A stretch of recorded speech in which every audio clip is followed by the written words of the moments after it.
Meu nome é Camila e eu vou apresentar o meu trabalho intitulado Investigação de propriedades do corante rodamina B através de cálculos de mecânica quântica empregando métodos computacionais. A rodamina B, que é essa molécula orgânica, faz parte da classe de compostos rodamina. Ela pode se apresentar de algumas formas diferentes. Na imagem, ela está representada como um cátion e pode também ser uma lactona, onde o grupo ácido é substituído por um grupo éster e este forma um novo anel na estrutura. É possível observar que essa molécula apresenta uma grande deslocalização eletrônica.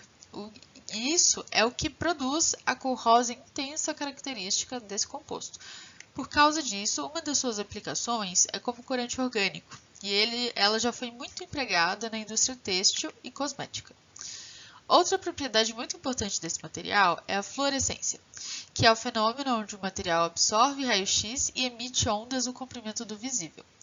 Isso possibilita seu uso como marcador fluorescente, onde sua presença indicará o fluxo de um sistema quando for exposto a raio-x, sem que seja necessária uma concentração alta. Dessa forma, então, os objetivos desse trabalho são fazer a otimização de geometria da molécula de rodamina B, comparar a estrutura encontrada no cálculo teórico com a estrutura determinada por DRX, descrita na literatura, determinar as cargas de Bader e realizar, de forma computacional, uma análise espectroscópica na região do infravermelho. A construção da molécula foi feita com o software Molden. Empregando a teoria do funcional de densidade, foi realizada a otimização estrutural, sendo feito um cálculo no pacote de programas computacionais Gaussian 16, aplicando o funcional B3LIP e o conjunto de funções de base LAN-L2DZ no input. Abrindo o output no software ChemCraft, foi possível visualizar o espectro de FTIR.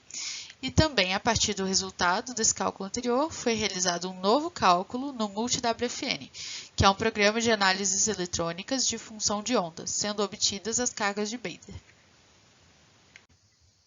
E os resultados obtidos foram: na otimização de geometria, fazendo uma comparação entre o resultado teórico e o experimental, é possível observar que houve uma pequena mudança na parte não planar da molécula, como era esperado. Fazendo o cálculo do desvio quadrático relativo, em relação aos ângulos de ligação, houve um erro de 3,955% e em relação aos comprimentos de ligação, foi encontrado um erro de 3,666%, sendo que nesses cálculos os hidrogênios foram desconsiderados. Nas cargas de Bader, esses foram os resultados encontrados e é possível fazer algumas observações. Primeiro que os oxigênios e nitrogênios estão com as cargas negativas e os carbonos ligados aos heteroátomos são mais deficientes eletronicamente, sendo que o restante dos carbonos está bem próximo de ser neutro, tem uma carga muito pequena. Na análise espectroscópica foi novamente feita uma comparação entre o resultado teórico e o resultado experimental, e os espectros obtidos foram esses daqui. É possível verificar que eles são muito semelhantes, as bandas estão nos mesmos comprimentos de onda e com a intensidade bem similar. Tem uma diferença intrínseca dos métodos, no caso, o método experimental, o DRX, tem esse ruído, que é intrínseco dele, sempre vai ter nos espectros, e no caso no teórico ele não está ali.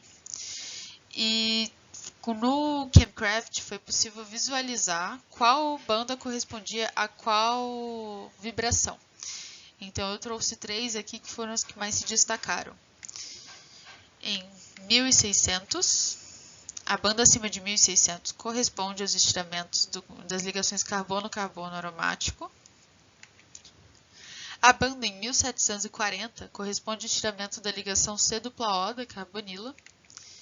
E aquela banda larga, em 3000, está relacionada aos estiramentos carbono e hidrogênio, sendo que de 3000 a 3100 são dos carbonos sp3 com os hidrogênios, e o restante da banda, até 3250, é em relação aos carbonos aromáticos. Conclusões do trabalho. A estrutura molecular obtida é similar à estrutura determinada experimentalmente, então o resultado teórico foi muito parecido com o resultado encontrado na análise por DRX. As cargas de Bader são coerentes com o esperado para cada átomo. O espectro produzido é semelhante ao espectro experimental. Ou seja, os métodos utilizados forneceram resultados satisfatórios na predição das propriedades químicas dessa molécula. Então ficam aqui os meus agradecimentos aos órgãos de fomento, ao meu orientador e à banca de avaliação. Muito obrigada!